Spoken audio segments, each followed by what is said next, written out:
I am an early stage investor based in Silicon Valley.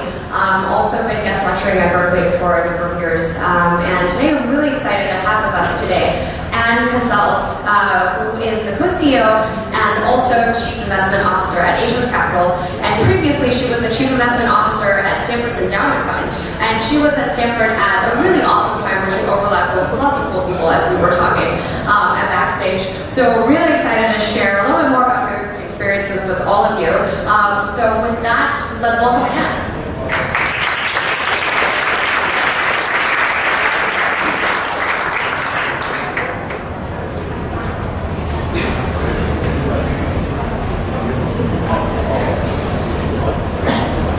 So Anne, as we were chatting earlier, we did a social media, well actually the students did a great job with the social media campaign, and they gathered some really interesting questions. So maybe we'll get started with questions that the audience is most interested in, but feel free to add anything else that you're interested in. So maybe as a way to start, I know that students are really curious about how you got into your career now, whether it's first going into the endowment fund and then moving on to fund your own fund. So maybe you can tell everyone a little bit more about that.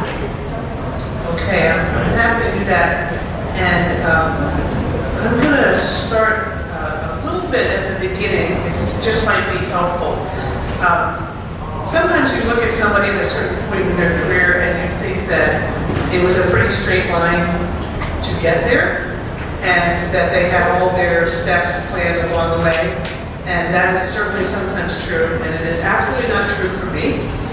I will tell you that I grew up in the United States on the East Coast, one of 4 children, with parents who were very focused on their children's education. I think nowadays my mom would be called the Tiger Mom. I had 2 older brothers, and then there was me and a younger sister. My father was a doctor, and my mother had gone to law school. And so these were the available career options in our family.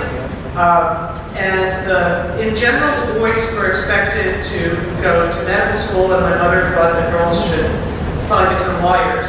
I actually, when I was thinking about what to choose to major for college, I thought I would choose whether to do medicine or law based on my SAT scores. I thought if I score higher on math, I'll do pre-med. If I score higher on verbal, I'll do pre-law. And I had the exact same score. Same, maybe it was a typo. Same score. Yeah, exact same score. No help there. So I went to college and I ended up majoring. I went to Yale. I majored at Yale in British Studies, which was interdisciplinary. It's history, literature, and art history, all extremely useful topics. And probably, I applied to it for 2 reasons, one of which was Queen Elizabeth I of Britain is a hero of mine, and the second was it was probably the only course of study at Yale that required a summer in Britain. So that's probably why I picked my major. Fast forward from that, when I got out, I thought it would be a great idea to get a Rhodes Scholarship. If you couldn't get a Rhodes Scholarship, you get a Marshall Scholarship. I failed at those things.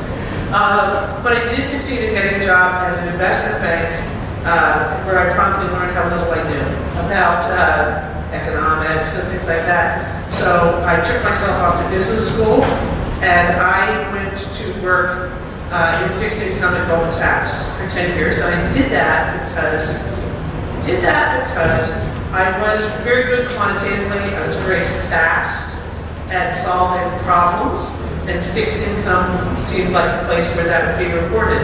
It's just interesting to observe there's one little mistake I made there. I didn't really understand about Moore's Law. I did not understand that the doubling of computing power every 18 months meant that all of these things that I could do pretty quickly in my head would be completely obsolete, like within 5 years. Be completely commoditized.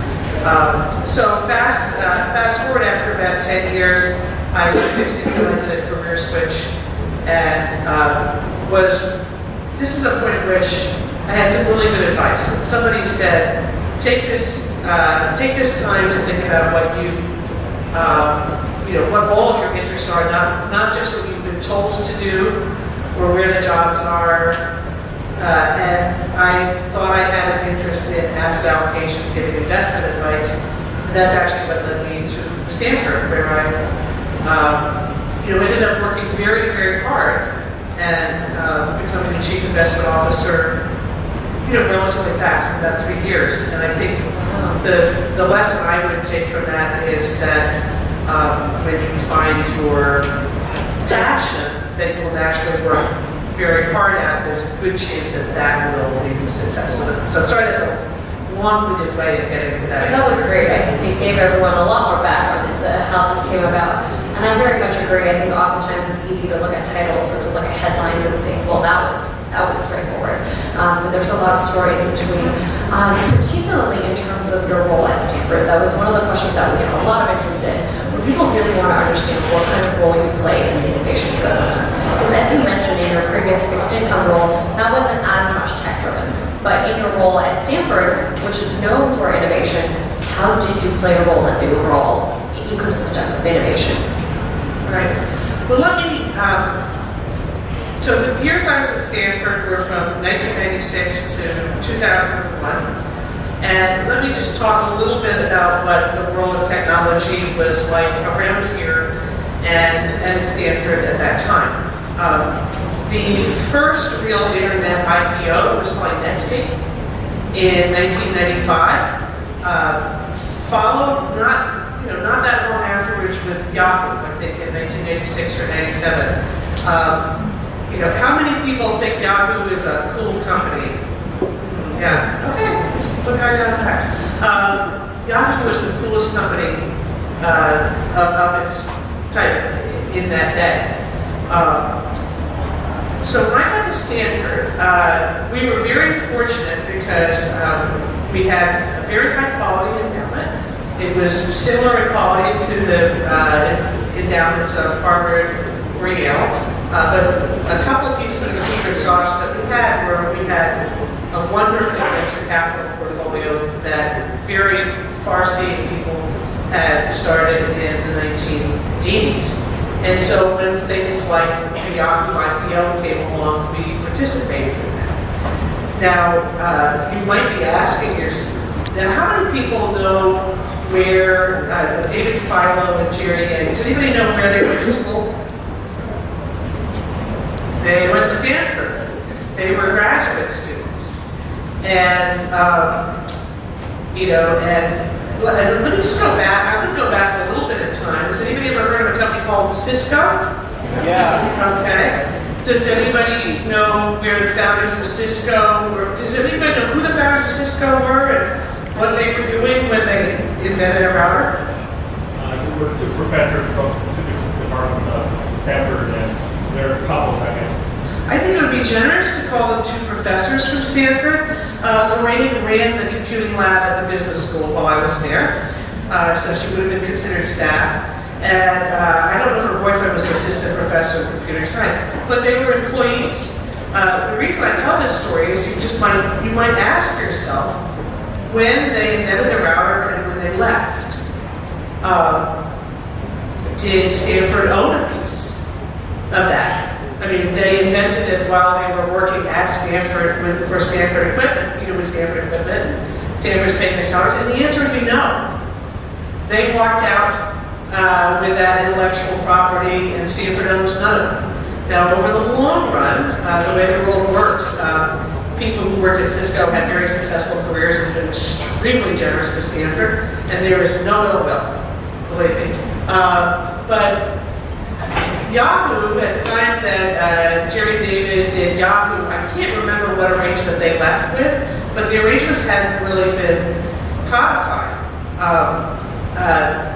The arrangements did get codified around 1997, and I remember having a conversation with this woman named Kathy Koo, who was the head of the Office of Technology Licensing, and she said, we finally sort of figured out how to deal with the intellectual property that comes out of this. And the model, who had a big, the model was Condoleezza Rice, who was the provost of the university. And so, and she said, we just did one of these licensing deals, and I actually think that these guys are going to be more successful at Yahoo couple of really bright guys, and they're calling their company Google. So the fact that it was in the late 90s, what was going on was that a lot of the innovation was actually coming out of the university, mostly came out of the labs, with a considerable assist from the Office of Technology Licensing, which I believe that it's very likely that Stanford has had the best Office of Technology Licensing in the country for a long time. Possible that MIT had a similarly good one, but in terms of being very practical, very supportive in getting people going. But then in terms of funding it, there was no direct funding from the Endowment. Rather, the venture capital firms we invested with probably would provide the funding, and then we would end up going a piece that way. I see. So it's less direct, it sounds like. It was not that direct, and there was a constant debate over whether endowment assets should be invested in these startups, and I don't think that has ever been solved to people's satisfaction. And how did that debate end when you were there? Did people just agree to put it on the side, or did you reach some sort of consensus as to what to do in the meantime? Well, I think you reach a consensus, and the consensus is it tends not to be stable. It goes away for a while, and then new people come onto the board and re-raise it. I do remember one case where there was a very innovative project to let me just say that this was a Wikipedia type of project that would have codified an enormous amount of knowledge into a web-based system that would have been extremely helpful to professionals in an area. And this was a case where we tried to model actually investing direct endowment assets into this. This was towards the latter part of my time there. And we blew up about $10 million, and so that probably took us back to the indirect consensus. Yeah. Well, as I'm sure a lot of people in the audience knows, Wikipedia is owned or managed by Wikimedia Foundation, which is a nonprofit. And I guess it has to do something with the fundamental business model of codifying the world's information in a way that could somehow monetize that. So monetization was a very, very big problem with this.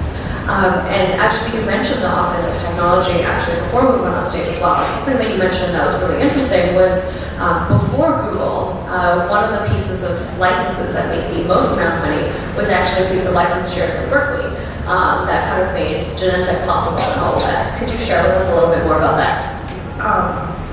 Yes, and let me just back up for a second and say, it's so great to be inside of a great university like Berkeley or Stanford. There's just so many great things going on, and so I ended up interacting with the Office of Technology Licensing because sometimes they would end up with pieces of stock in startups, and I remember the first piece of stock I had to deal with was some early stage DSL technology. Very, very cool, as I said, but you have to figure out what to do with that stock. In getting to know the Office of Technology Licensing, I learned that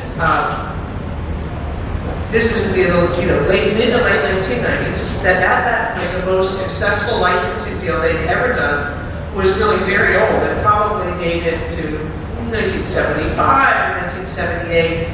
And somebody in the audience is going to remember this date better than me, but it was the patent for recombinant DNA, and I think it's called something like the Cohen-Watnick patent. Somebody will Google it and get this the right answer. And that patent was shared by Stanford and Berkeley, and paid royalties to both of those universities for about 25 years, used by Genentech and everyone to do the fundamental work of biotech. But honestly, until Google came along, that was the most money they had ever made. I mean, maybe it was generating, $10 million a year or something like that. What an interesting time to be at Stanford, though, to be able to see all of this happen and come from a very tech-focused, kind of community locally. You went straight into the finance world, where you now focus more on hedge funds. But what's interesting about that is actually you co-founded this hedge fund. Well, actually, more focused on the hedge fund space, but you co-founded Aetos Capital. So what drove you to do that, especially given that you were working closely with the Office of Technology, and then you really went back to more on the economics and more of the financial role of things. So from my point of view, in running the endowment, technology was just a part of that. We were also spending a lot of time on many other things. Our emerging market stock investments, our investments in real estates and REITs. And actually, in the first great tech bubble at the end of the 1990s, a lot of people devalued the idea of a diversified portfolio. And they said, why would you ever want to own anything other than the S&P and the NASDAQ? And this was when the NASDAQ was about at a level 5,000. I realize it's now gotten back above that level, but you need to understand it went down to about 1,000 and stayed down there for 13 years. So I came more from a world actually that was a financial world. Tech was just a really, really fun part of it. And as Chronos, the fellow who ran the real estate operations at Stanford was a very close friend. He actually did go from there to become very successful venture capitalist. I will say that when I started my business in 2001, I started with some partners in New York, and they came out of the investment bank Morgan Stanley, and we had a very different perspective on what was going to happen. Because most of my classmates from business school had worked at numerous startups, I had the point of view that the first 2 to 3 years of this business, which really is like a B2B business, we're selling to businesses, that the first 2 years were going to be very difficult, and that it would be hard to get to break-even revenue, and you might run to a place where you're running out of cash and have hard decisions to make.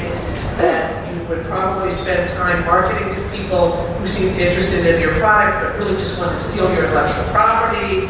I had all these point of views, many of which came from, has anybody ever read the book by Jerry Kaplan's Startup? If you're thinking you might do a startup, let me just strongly recommend that you read that book. You can tell me if you disagree, but I think every startup experiences many of the same things that go on in this book. It's the story of Go Computer. I don't know if anybody's ever heard of Go Computer. Has anybody ever heard of the Newton? See, he's heard of the Newton. Go Computer and the Newton are really just the great-grandfather of the iPhone. There was them. You go to the Palm Pilot, you go to the BlackBerry, and you get straight to the iPhone. It's just 4 generations. But Go Computer almost killed John Doerr's career at Climate because they blew through $50 million. So this was my point of view. I was an entrepreneur starting a business in my 40s. And I think one thing that's important to know, many, many people starting businesses are not right out of college or business school. Many of them are seasoned executives, right? Let's say who are doing it in their late 30s or their 40s, and we can talk about how that makes for a different perspective. But on average, I would say that my New York investment banking colleagues assumed that we could spend a lot of money, that we were going to instantly be successful. And I assumed different, and by and large, I usually was the one who was right. Yeah, and actually starting a fund in many ways is like starting a startup, in that you do build something from scratch. So what made you decide that this was something that you had to do? A fund in many ways is like starting a startup, in that you do build something from scratch. So what made you decide that this was something that you had to do? Well, a few things. We had a change in leadership at the management company. And so I was the number 2 person, I was the chief investment officer, but they brought in a new CEO who was an excellent person, but that did mean that it would be probably 5 to 6 years before I might have another shot at the top. And I was getting to a type of, to an age, let's say I was 41 or 42, where if I was ever going to start something, this was the time to do it. You do need to have, enough energy and runway to do it. The last thing was that there's certain constraints running an operation inside of a university, notably personnel and budget constraints. And in a privatized format, you have the ability to just hire your own team, if you can afford it, pay what the market does. And so much of your area is enterprise software. Every once in a while, when you have to just rip out your enterprise software and start over, that could be a blessing. And so that was kind of attractive. That's actually a really interesting perspective because I know a lot of aspiring entrepreneurs aspire to be an entrepreneur because they think there's a really cool idea or because they really like the concept of starting a company. But a lot of the times the advice that we hear from seasoned entrepreneurs is that don't do it unless you just have to do it, unless you just can't not do it. And so it sounds like one was from a very practical career perspective, but another perspective was because you actually really had a vision for what you wanted to build. Yes, I think that's true. I don't know if it's still the case, probably not, but in the 80s and to some extent in the 90s, people who started companies were often considered to be people who just could not get along with other people. And that was why they had to do startups. And that's also why for many years, there was a venture capital model that you let these people start something, and then you come and entirely replace them with seasoned executives. That's true, actually. Yeah. And I think even earlier, when Michael was speaking, he was saying that a lot of startups nowadays are people who just can't really stay in their current jobs and just have to go do something else and really want to do something new. Actually, that's a really good point to move on to a question that you said was incorrect earlier, that people really wanted to hear from you. So the question that was originally voted on social media as one of the top questions was, what are some of the top opportunities that students and alumni can look at in the next couple of years? But I really liked your response to why that wasn't the right question, so I wanted to share that with the audience. Okay, I did say that's the wrong question, and then I was told that John Powers, who sort of succeeded me at Stanford Management Company, once said that. I am very often asked by students, let's say at Stanford, sometimes at the business school, what's going to be hot over the next 2 years or 5 years? And I think that's the wrong question for a couple of reasons. First of all, your career is not going to be 2 years or 5 years. Your career is going to be 25 years or 35 years or 40 years. You have a long, long road ahead of you.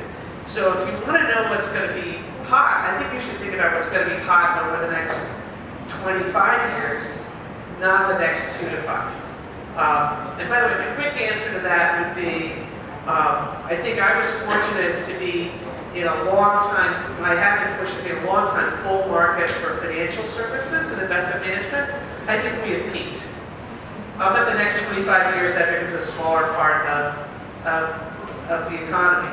I am very bullish over the next 25 years on energy in the form of alternative energy, because I think we're going to replace large parts of the carbon economy with alternative forms of energy. And so I think broadly speaking, there are going to be a lot of careers there and lots of different things to do. But the second reason why that's the wrong question is that it doesn't matter what's going to be hot in the next 2 years if it's not a good fit for your skill set and your passions. If you can find, if you can find a way to do something that you're passionate about, that interests you a lot, then you aren't naturally going to put a lot of time into it, and you're going to be good at it. And since this is an audience of Berkeley and Stanford folks, I'm going to make a sweeping generalization and say, you are all good enough that if you spend your effort becoming good at something, it does not matter if it's a shrinking or dying industry, because you're going to be in the top 5 or 10%. And you're going to find ways to have a successful career. If you were average, I might counsel something different, but you are people who got into Berkeley and Stanford, and so you have a lot of promise, and you really should try to find ways to find things that you can put a lot of time into and have it be interesting.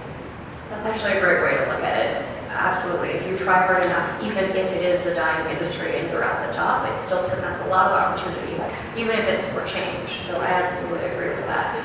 And obviously, over the course of your career, especially after starting your own fund, A lot of people are really curious to hear about what are some of the top lessons that you wish you knew when you first started.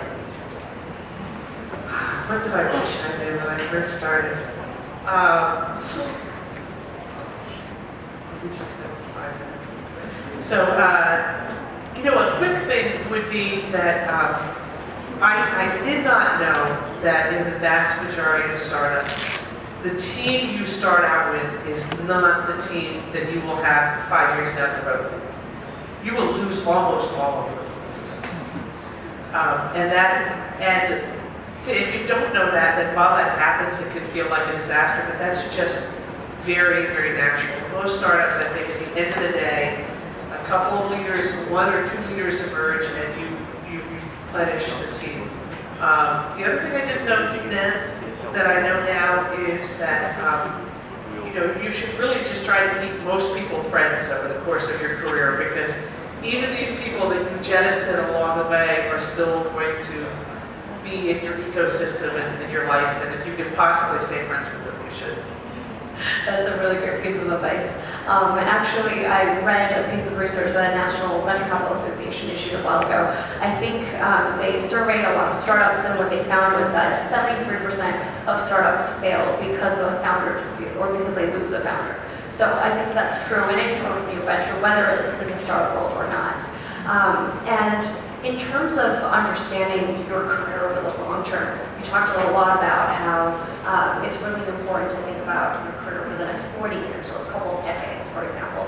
And I know in terms of your job, you also spend a lot of time looking at stocks, which are companies that have then had the opportunity to go public. So a lot of people really are curious about, well, what does it take for a company to go public, and how do you think about what your opportunities are in terms of continuing your work or in terms of thinking about pivots? I think you have 2 different questions embedded in there, and one has to do with strategy pivots, and one has to do with questions of staying private versus going public. Yes. Let me try to answer the second question first. It is extremely interesting to observe the behavior of companies that have stayed private versus companies that have gone public. And actually, I can answer a little bit of the first question in this, because perversely, companies that stayed private, where they have had a family or a founder largely stay in control of what they're doing and not been subject to the whims of stockholders and activists, do a better job of staying true to their true DNA and also pivoting when necessary. And let me tell you a quick story about this. People may or may not know that 10 years ago, when auto companies went bankrupt, one U.S. company did not go bankrupt. Ford. Ford is the one company that did not go bankrupt. I was at the Milken conference a few years ago. I had a chance to ask Bill Ford, back in 2005, you went and borrowed every bit of money you could. They hocked everything. They hocked the Ford brand and all these kind of things. I said, what made you do that? Because this is the thing that let them survive. And how did that go over, when you did that? Because that was way before the crisis. And he said, we saw a downturn in the profits from our SUVs, and that was the only place we were making profits. And I thought bad times were coming, and that's what made me want to do it. And then he said, at the end of the day, Ford is mostly a family company. So I mostly had to explain this to my family members, and they were okay. And so we're in an interesting moment in time in terms of being public. Lots of companies in Silicon Valley have decided that they want to stay private. They don't want the problems of going public, and I definitely understand that, because shareholders and activists sometimes can just force you to make a lot of very short-term decisions. I think you do have to balance that against the fact that, on average, the private companies have been a little slower to build grown-up infrastructure around things like human resources. I mean, we could think of some examples of companies that are in great turmoil right this moment. Maybe because they're private and they didn't develop those kind of grown-up resources. Right type of policies in place, absolutely. And I thought I would leave the audience on a practical note before we open up to Q&A, which is in terms of your day-to-day career, you have really the opportunity to focus on any particular industry that interests you, as you were mentioning earlier. So how do you pick what interests you the most? Especially when people are thinking about all the different opportunities that are available to them. One of the biggest problems that people have is how do I even figure out what I'm passionate about? So what piques your interest and then how do you decide to what extent you really dig into that? Well, that's a super good question. I am lucky because I'm a kind of interdisciplinary person, a generalist. So being a chief investment officer and getting to go across many industries and global is super useful for me. I will tell you, if I had not done this, there's a pretty good chance that I would have been extremely happy to be a biotech venture capitalist.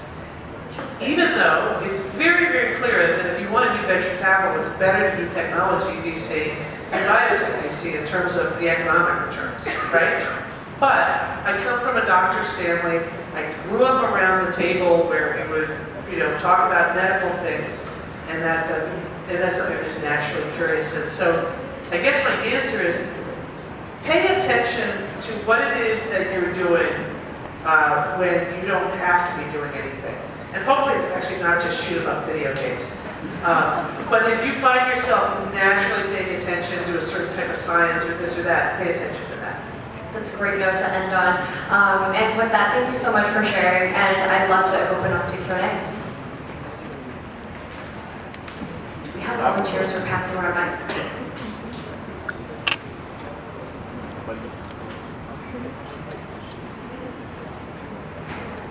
Yep, we have someone over there. Can we pass the mic? There's also more coming to you. Or you can speak up. Just ask loudly. Given your financial background and saying that your financial market economics is deep, I was wondering what your thoughts are on the Wild West, that is. ICO is an initial coin offering to what democratization of capital in that sense, and what we ICO. Okay, I'll try to repeat the question. Given that I work in finance and I made the bold statement that I think that on average financial services, and I think I'm speaking for the developing world, I don't think it's fair to speak about emerging markets. The financial services, and let's say North America, Europe, Japan, are likely to decline over the next 25 years. What do I think about initial coin offerings and things like alternative currencies? Sharon and I were just talking earlier about the power of blockchain technology is very, very powerful, and I feel like I don't nearly understand enough about it. But I do feel confident in saying I do not think that Bitcoin, for example, and its many generations afterwards, are going to be enough to offset that kind of secular trend, which is, I think, look, in the U.S., financial services just takes up too much of GDP. And if you think about what Bitcoin's really trying to do, it's actually trying to reduce the cost of, it really competes with ACH, right? I think payments are a very, very interesting area, and a lot's going to happen there. But truly, so I just bought a widescreen TV 2 years ago. And in the course of my life, when I grew up, only Americans made TVs, and then we lost it to Japan, and then Korea. And this was from a company I hadn't heard of in China. I think it's called TCL. I don't know, because I bought it for $400 on Amazon. And it used to be, widescreen TVs were at least $5,000 when I left Stanford. So I think that the nature of financial services is they're going to become commoditized and much more efficient and transparent on average. And the total take for financial services, my guess is it will shrink because not all of it's really value add, but it won't grow. We have a question here, and then we'll go to you. Right over there.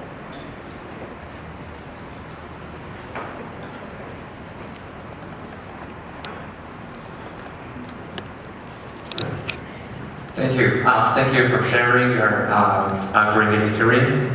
And my question is, how did you map your quantitative skills into portfolio construction, especially for the VC and PE? I know there are companies, PE companies, they hire very the quantitative skills background people like Attilio in the KKR. So how did you map your quantitative background into the portfolio selection and the construction? Thank you.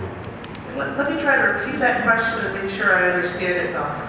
The question was, how have I taken my quantitative skills and mapped that into areas like portfolio construction?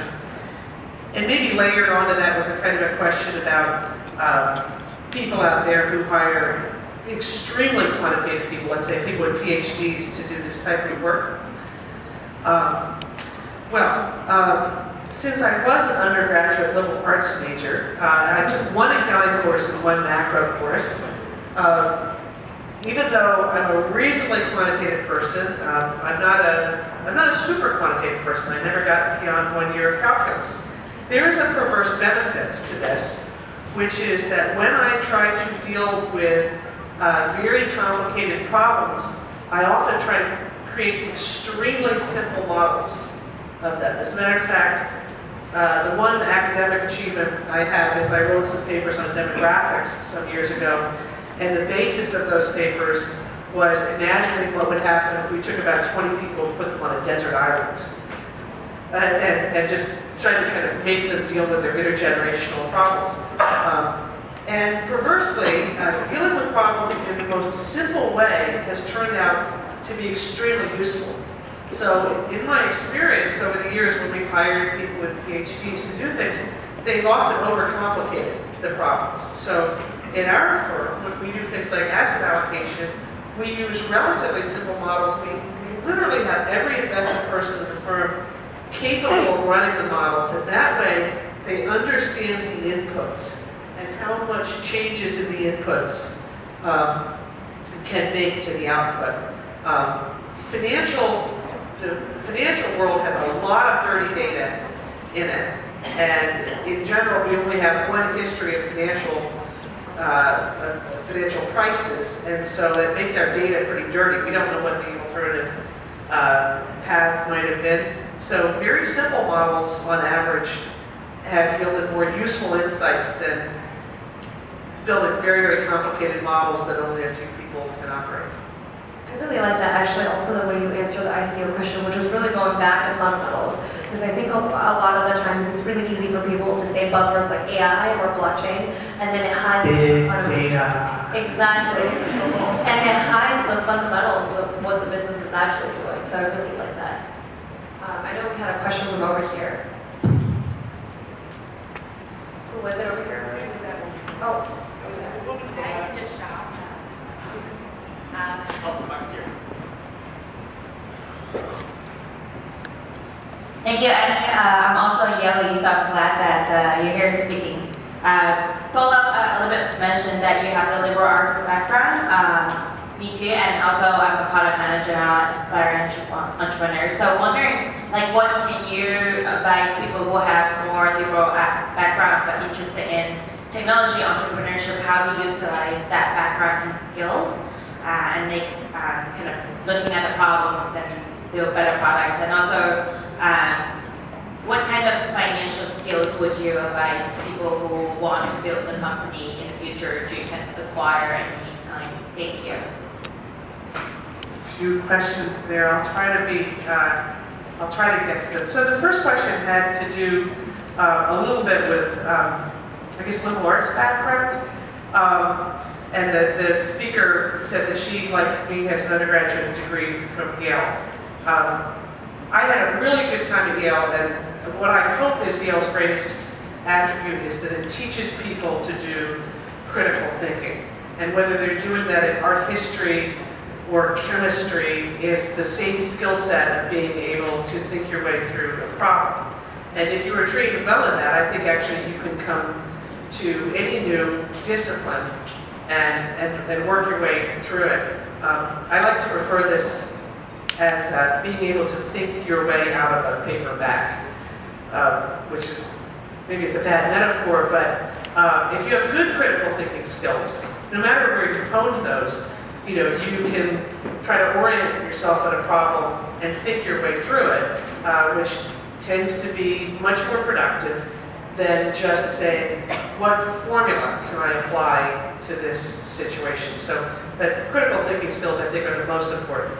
Having said that, as somebody who came from, I came from a liberal arts background and had to sort of, make my way in fixed income, which is pretty quantitative.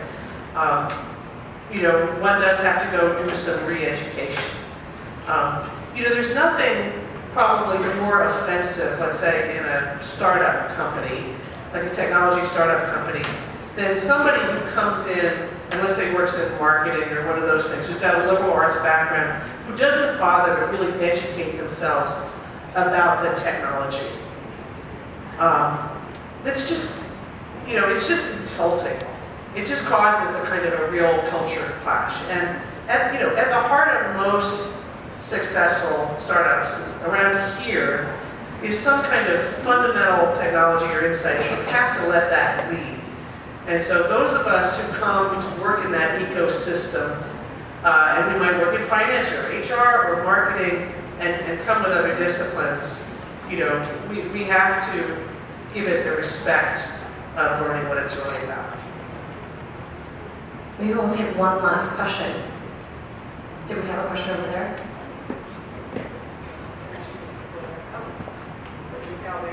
Oh, please.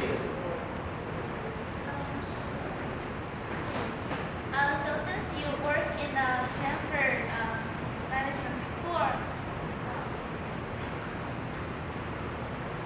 Hi. Since you work in the Stanford management before, one thing I'm very interested in is to understand how universities handles IT issues for startups going into market. In what kind of circumstances do universities keep the IP, and in what kind of circumstances the university allows the IP to go with the entrepreneur? So you just mentioned there's one company that took the IP with them, and then I understand it's very important. I just had a friend yesterday from Stanford asking me, I'm in the 5th year of my PhD, my professor wonders how this IP issue can be handled if somebody is stealing my IP. What can I do? Should I do this startup after I graduate? Things like that. Yeah, so I really like to know the importance of IP regarding to technology startup, and what is the secret that Stanford put into to empower so many good startups? That question is about how universities deal with intellectual property, and big parts of it are above my pay grade, but let me just have a little bit of a try at answering it.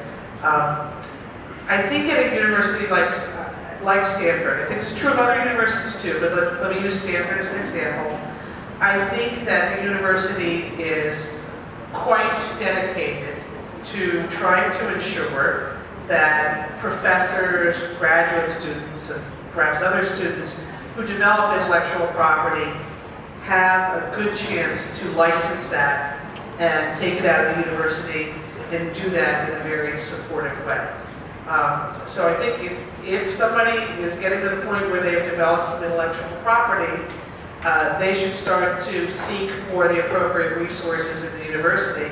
I think in a place like Stanford, many of the professors in the engineering department are very well steeped in this, and most of them will assist this, the student quite a bit. I mean, we need look no further than the fact that Larry Page and Sergey Brin walked out with a very, very fair licensing deal.